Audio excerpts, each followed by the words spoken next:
Hey, deserving listeners, it's time to continue our journey watching Mike and Natalie on 90 Day Fiancé in preparation for the new season coming out soon, because they're going to be one of those couples that is on a repeat season. So I want to be up to date on all those couples as we watch that new season of 90 Day Fiancé. Let's get to the show. Dinner with Lana was eye-opening. At one point, Lana even brought up her ex-husband and stuff and talked a little bit about him. And when Natalie got upset about her ex, I'm surprised how Natalie still reacts since we both went through the divorce over 2 years ago. All right, so he observed last night that when the ex-husband was brought up, that for Natalie, she still had emotions about it. And for him, he's thinking, yeah, that was 2 years ago. I'm surprised that she has emotions. It would be unusual after a divorce 2 years to not have emotions about it. I know that we like to think that healthy people cut ties and move on, but it's just not typical. Certainly it's fine if that's how people do it and fine if that's how it feels to people, but I would say on average, most people after a divorce, if it has any kind of significance in their life, that relationship stays with them the rest of their life. And not just divorce, obviously. Any, extreme attachment you have, whether it's a best friend or a long-term romantic relationship that wasn't marriage and it ends, it typically stays with you the rest of your life. We're not the sort of animals that just turn off a switch, okay, that person is dead to me. Certainly for some people that can happen.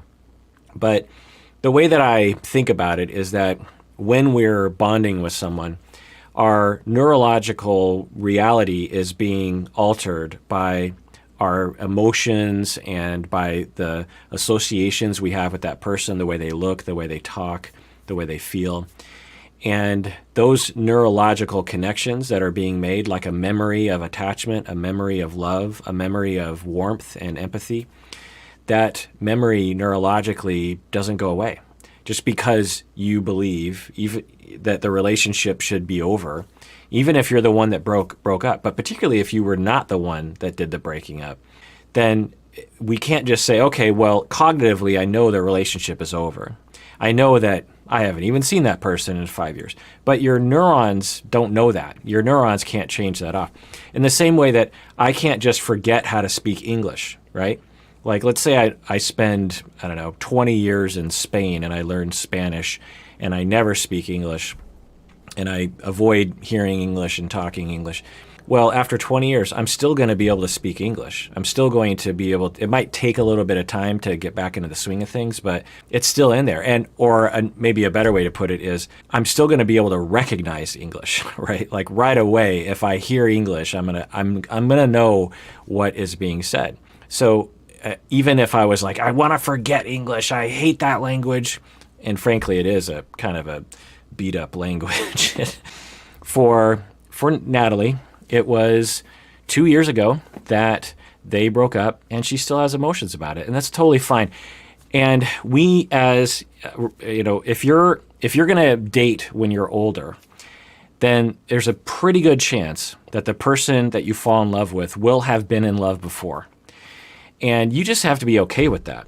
And you have to trust that that doesn't threaten your relationship with someone. And in some ways, you should take some comfort in it, because it means that the person is capable of love, the person is capable of retaining love, the person is capable of holding on to that and it having meaning in their life, and that they aren't as callous and as psychopathic that they would just throw away people and say yeah, I'm done. I've turned that off. I don't care about that human being anymore. Even though at one time they were the most important human being on the planet, now they're dead to me. I'd be a little bit more concerned about that than if someone retained some level of emotion towards someone for the rest of their life. And we need to stop pathologizing that. There's a ton of stigma on the internet about that. It's just he's not moving on. And on this show, they do it too, which, I don't want to perpetuate. So when I see it, I'm going to call it out. So did you used to do this all the time with your ex-husband, baby? Yeah, Michael. It's just curiosity. I'm sorry to bring up a sore subject. Just kind of came up last night over dinner and stuff, and then I was just thinking about it right now. I know how important it is to you, so, I want to, I need to get in shape, better shape than I am now. So, All right. So if I was to interpret what's happening here, for him, he feels pressured by her, at least a little bit, to lose weight. I think that's at least the implication of her message here, unknown. She is talking about playing sports and running, and she seems to be implying that she wants him to be more toned, if you will. And they brought up the ex-husband last night. It's still kind of resonating with him.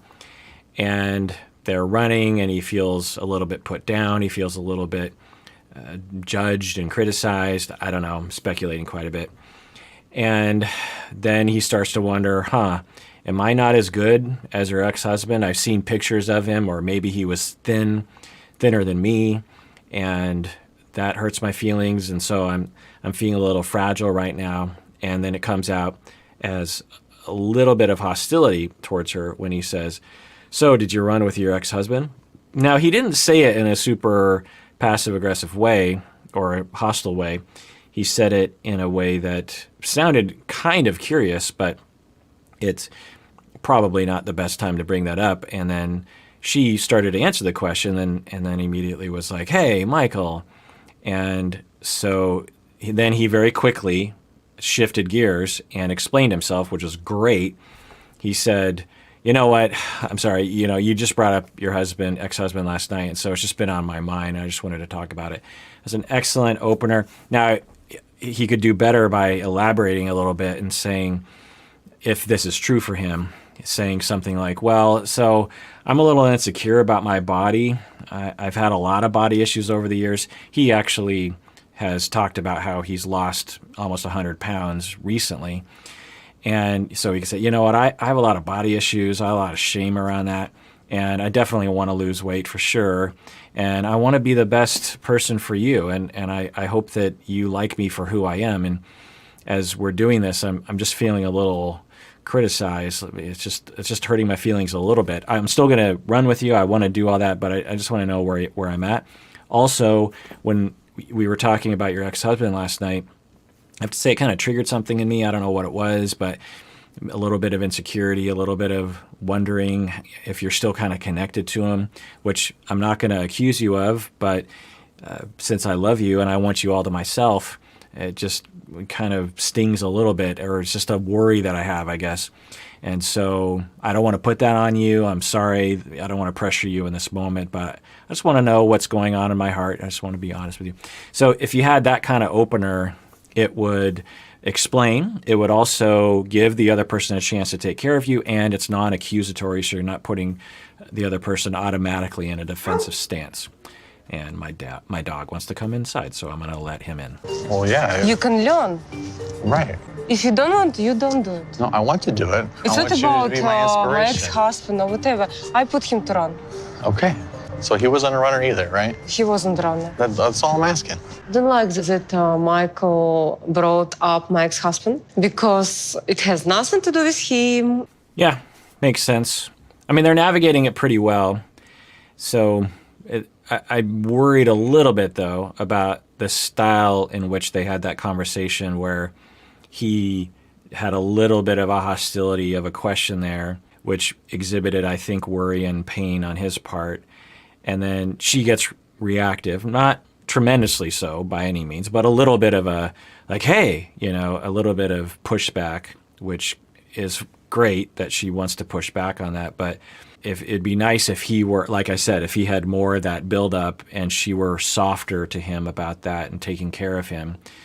And he didn't give her really a chance to do that because he didn't really explain himself. And then when she comes back with defensiveness, which I think makes some sense, he placates. Yeah, okay, you're right. That kind of passive approach of, oh my God, I screwed up, and okay, you're right. I'm sort of exaggerating to emphasize the dynamic that I wonder if that's a pattern that they're going to develop over time. It's not the end of the world. We've certainly seen worse dynamics develop early with other couples on this show. But what I would worry about is his emotions, his pain, his worries building up, him not being able to really fully explain that, her feeling attacked, or something negative, hurt and angry, hurt and afraid herself. And then she has that style of, a pretty quick comeback, and then he placates and then proceeds to suppress his emotions even further, which, doesn't do wonders for a bond. It tends to push people apart. So let's watch what happens. Anytime we can give up. Well, you're right. You're right. I'm not gonna give up. Anytime. I just want to make sure I'm the right guy for you, baby. I love you. I want to have the same interests. Yeah, you think if you run, you're a right guy for me. No. Very funny. The only reason I kind of bring up the ex-husband thing is because, her friend asked about it over dinner last night. I felt like it was something that I kind of needed to ask, trying just to, be supportive. All right, interesting. So according to him, he's asking to be supportive, which I just wish he would have said that, just, like in a different instance. Hey, honey, last night we were talking about your ex-husband, and you seem to still have some emotions about it, and I want to be a supportive person, and I want you to know that if you want to talk about him or whatever, that I'm totally open. But I don't need you to talk about him, but I just want you to know that I want to know the full you, and if you want to talk about that, then that's fine with me. I'm guessing that would have gone over better than as they're running, he says something like, so did you run with your ex-husband?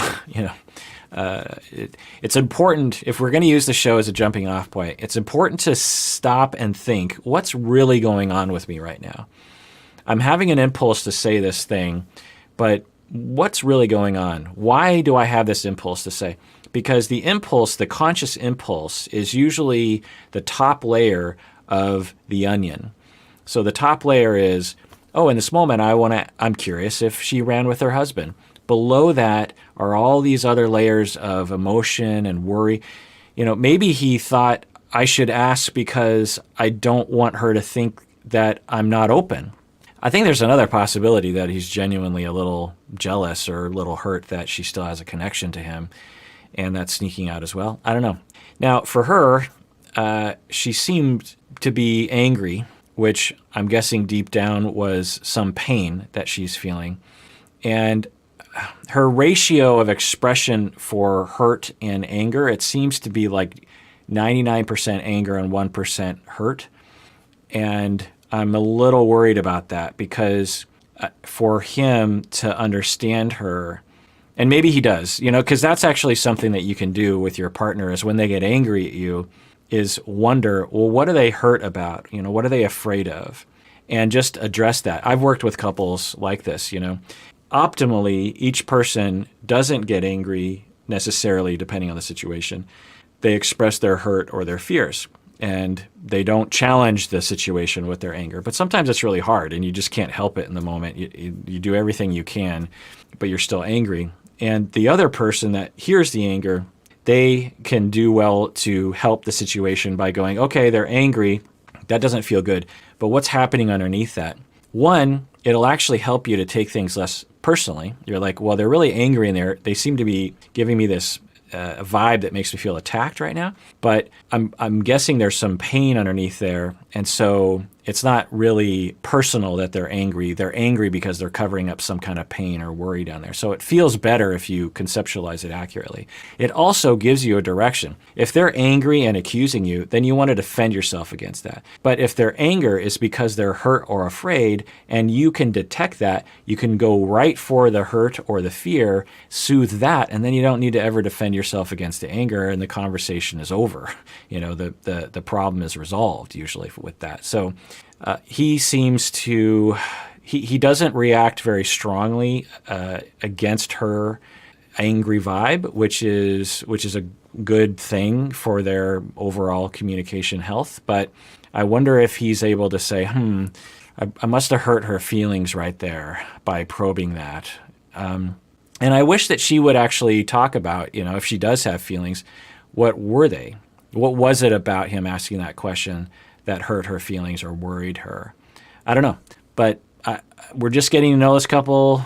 I'm seeing mostly strengths. I'm seeing mostly flexibility and mostly the ability to not escalate and to make up pretty quickly. But we're starting to see some indications that they might have some bigger bumps in the road as we watch, but hopefully not. Let's continue watching. No matter that we have similar interests, still something is missing, and the connection we used to have, like there is no anymore connection. Because the subject of kids was moved through years.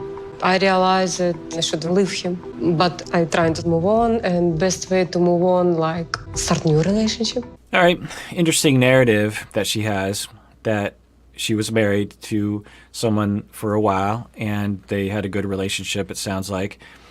But then at some point she just felt like she wanted to move on. That indicates that, from her narrative anyway, that they didn't have a volatile relationship, which is a good sign for these two. People, when they have volatile relationships, tend to have more volatile relationships in the future. Not always, of course, but it is a red flag, if you will, for these two. So the fact that her narrative doesn't involve volatility is a good prognostic indicator, if you will. If you haven't become a patron of the podcast yet, that is the way that we know that you like what we're doing here. It is just a wonderful thing. Every time someone becomes a patron, I get a little email and I'm like, yay, someone appreciates what we do here. So if you want to do that, that's great. Go to patreon.com, search for Psychology in Seattle, become a patron. And everyone out there, please take care of yourself because you deserve it. You really, really do.